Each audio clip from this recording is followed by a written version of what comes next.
Losing a mother, father is different from losing a sister, brother. It's different from losing a cousin. It's different from losing a uncle. If anybody said it's not different, they're lying.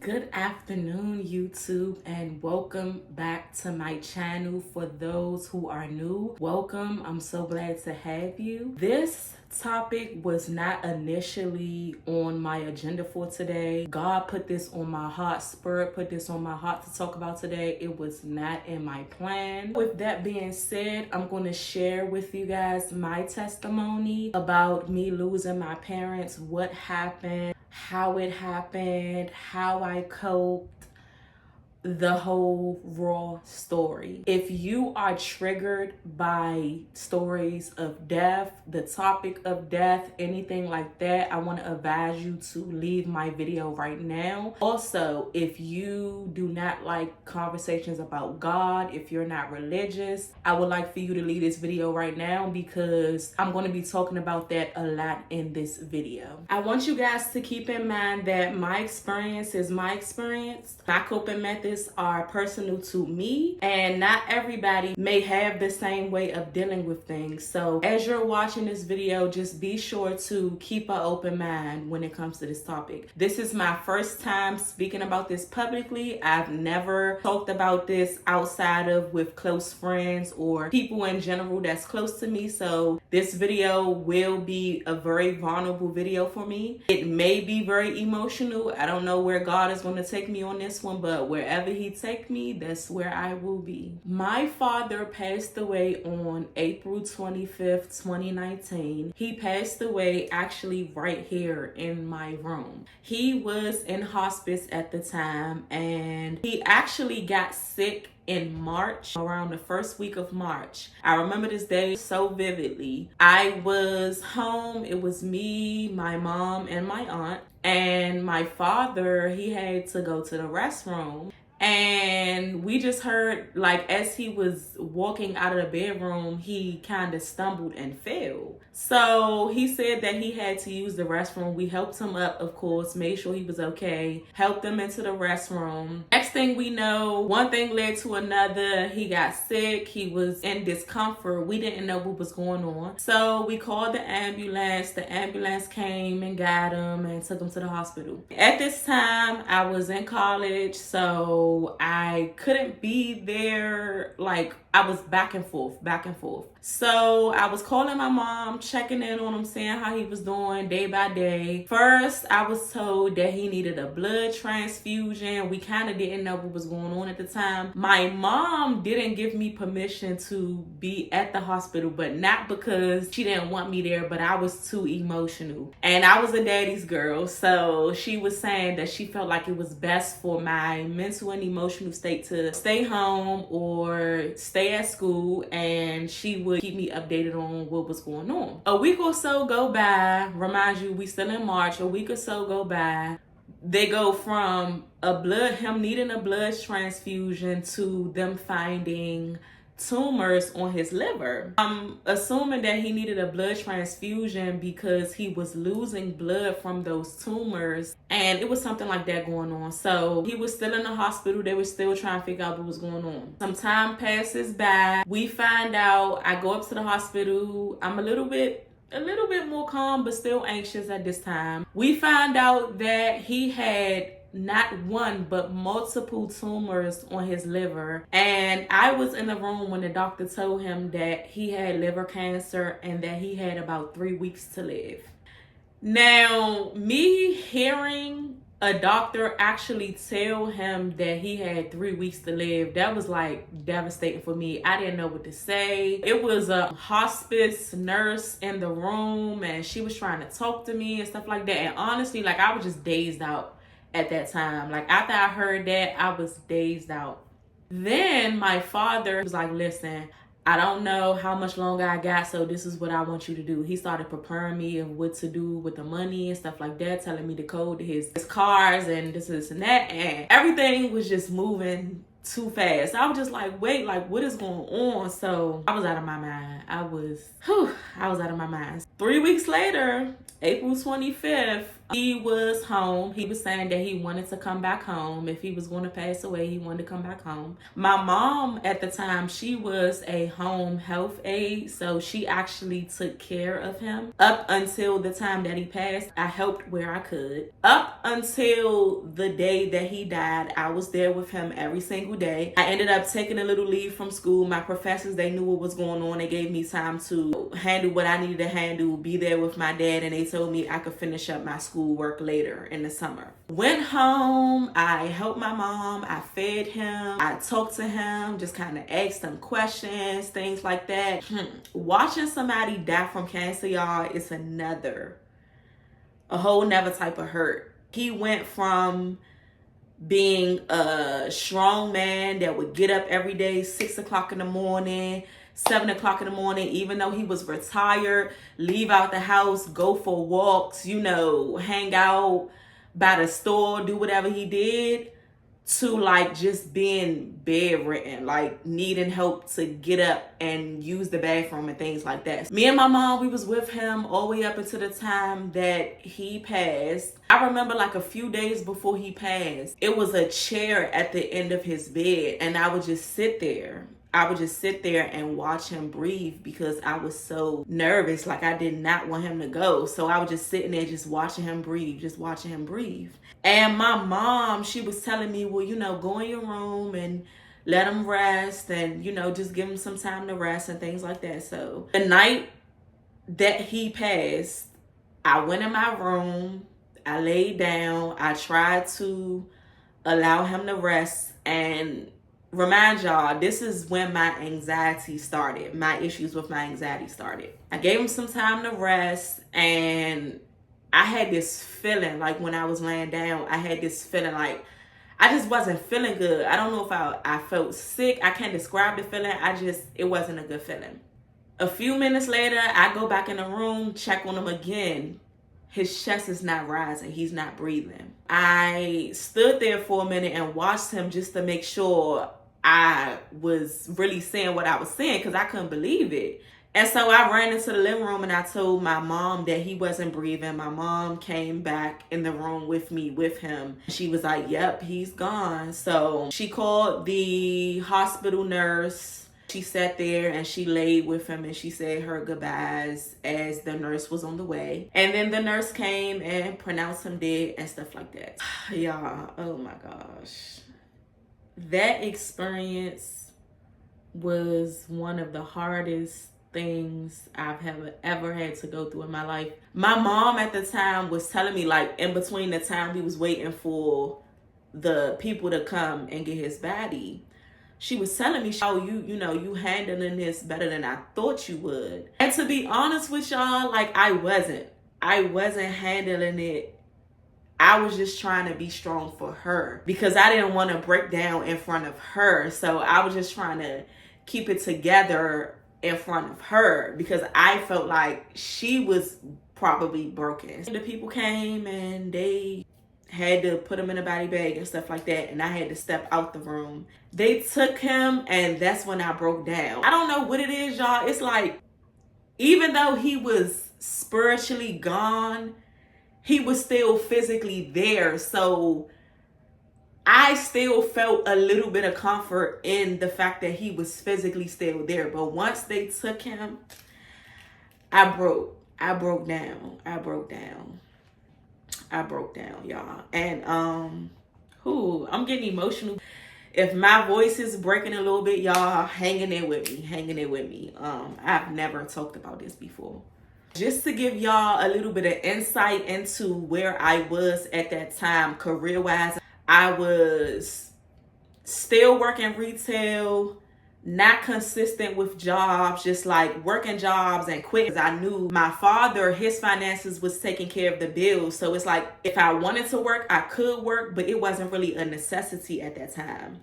At that time, I didn't know anything about a lot of things. When it came to being responsible. I still had a lot of work to do when it came to applying for government, just knowing how to survive. I still had a lot of work to do. I was still somewhat depending on my parents to teach me how to navigate and go about things. At that time, like literally, I didn't have no time to grieve. The exact next day, I had to go with my mom up to social services to get burial assistance. And I remember I was sitting in a room with my mom, and the lady, the caseworker that we was talking to, she asked me, why you look so angry? And I couldn't understand how she couldn't understand why I was angry when my mother had just told her what happened to my dad. But that was my emotion. Like, I was angry. And the reason why I was angry, y'all, was because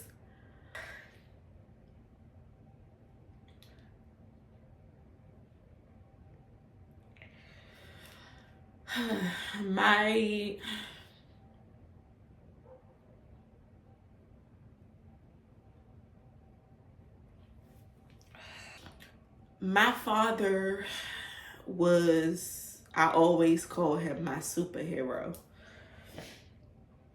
Me and my mom we didn't always have the best relationship. So my father was always the person that was in the middle. My father was always the peacemaker. And that's why I consider him my hero. He always was the one that understood me when nobody else understood me. He always was the one to hear me out when nobody else really could understand where I was coming from. So to lose him like that so suddenly and so unexpectedly, it crushed me. I was so angry. He was a provider. He was a protector, even though he was on the older side. Like, my father was 79 when he passed, but it didn't make a difference. He still showed up and showed out as a father. It was heartbreaking, y'all, but my mom, she was there to help me bury him. I ended up going to the funeral home by myself and doing the paperwork and handling the final things. And after that, shit got worse. Things got worse because my mom was not on the lease where we were living. So literally not too long after my father passed, they sent a notice basically saying that if my mom didn't leave the unit, that they would give me 30 days because I was on the lease underneath my dad. So literally my mom was homeless after that. She stayed for as long as she could stay, and then she kind of had to figure out her situation. So she ended up getting connected to the agency that helped her get her own apartment. But that was hard. That was hard to deal with as well, because it was like I wanted her to be able to stay there, but it would have put my housing situation in jeopardy. So anyway, she ended up getting her own place. And at that point, I had to get a job, because I'm like, okay, my dad is no longer here. I gotta figure out how I'm gonna pay these bills. I got an apartment now. After that, I ended up applying for the summer youth employment. I worked that job all the way up until September. I did well, so they gave me an extension until September. While I was working that job, I applied for a more permanent job, and I ended up getting hired for Giant at literally the last day of the summer job. I got a notification that I was hired for Giant. His death was the beginning of me learning responsibility, me learning how to survive, how to take care of things. Also, that year was when I signed my lease to the apartment. So the apartment became my apartment. And in no time, I had to learn how to maintain an apartment by myself. I had to learn how to pay bills and do all of these things that I've never done before. So now we're going to fast forward to 2021. September 24th, 2021 is when my mother passed away. At this time, I was working a daycare job at the Goddard School. That was my first job outside of retail. I was trying to get out of retail. I was working there at the time. And I remember that morning I had called my mom. Me and my mom, we used to talk every morning on the phone. And so I remember I was calling her, and she didn't answer. And so I was like, that's unlike her. At that time, the person I was dating, I was telling them that's unlike her. He was basically telling me, well, maybe she's at work, give it some time or whatever. Try to call a little later in the day. Okay, cool. So I go to work later in the day. Now, remind you, at this job, I couldn't be on my phone. It was a daycare, so we had to have our phones turned off or at the least put away in a closet somewhere. It's around lunchtime and I look at my phone and she still ain't called me. So I'm like, what's going on? So at this time, I get a call from my aunt. My aunt called me and she was like, have you heard from your mom today? And I was like, no, I've been trying to call her too. And I didn't get an answer. And she was like, yeah, they were supposed to hang out that weekend. So she was like, she want to keep trying to get a hold of her. And if she couldn't get a hold of her, then she was going to physically go over there and see what was going on. So I'm like, okay, cool. So it's like 3-4 o'clock. And I checked my phone again and I got like 10 missed calls. Immediately I knew she was gone. I don't know how I knew, y'all. I just knew. It was an intuition. I just said to myself, if she's gone, I just hope that she know that I love her. That's all I said. I called my aunt back. My aunt like, you need to get over here now. Your mother in here dead.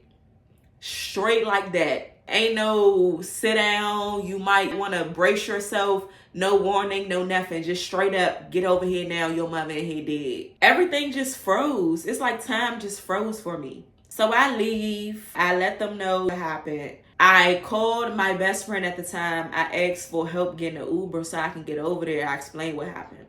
Get over there to her house. And sure enough, my aunt in there, my cousins at the time, partner was there. And she sure enough was there, just gone, lifeless. After a while, the police got there. They were taking pictures and stuff like that. At that point, it was a crime scene, just trying to figure out what was going on. Couldn't hug her, couldn't touch her because they still didn't know what was wrong. It still didn't hit me. Even though she was gone, it didn't hit me. It's like I was there, but I wasn't there. Hours go by after police leave, everybody leave, people came, took her body and stuff like that. My aunt and my cousin's girlfriend at the time, my aunt had asked me, they was about to leave and was I going to be okay? My mother just died. Why would you think that I would be okay being in her empty apartment where she just died by myself? I just said I was going to be okay or whatever. They left.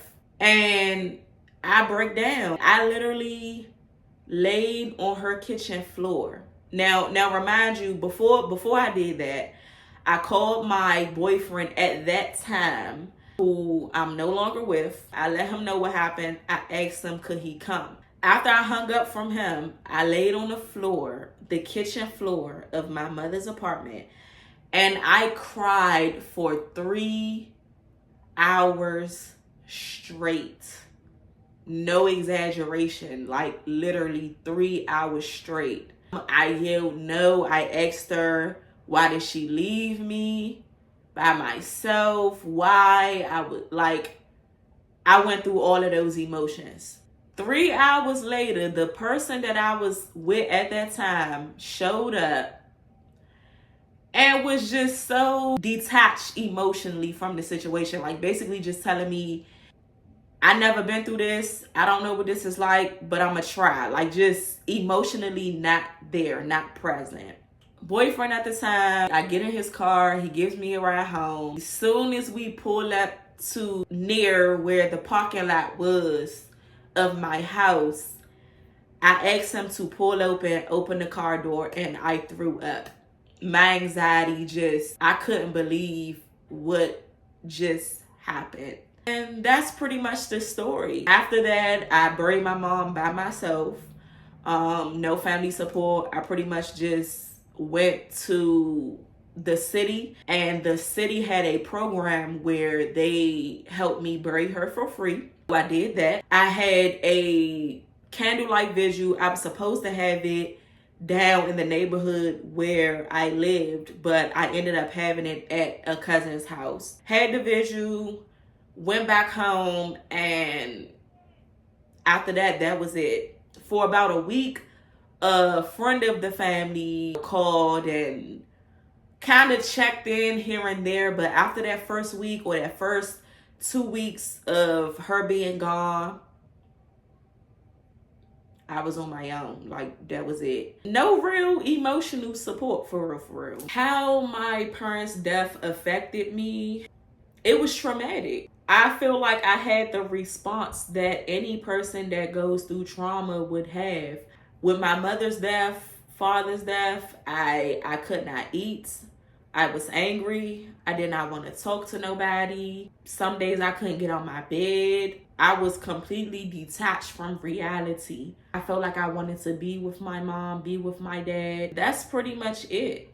As far as my coping methods, initially, I coped in probably some of the worst ways possible. Tried to cope through sex. At times with people that probably wasn't in my best interest at that time. I tried to cope through drinking. I tried to cope through smoking weed. I tried to cope through being isolated. Coping in the ways that I was able to cope at that time. However, none of those ways were helpful. I basically tried to cope through not being alone. It was so many different ways that I tried to cope, and it did not work.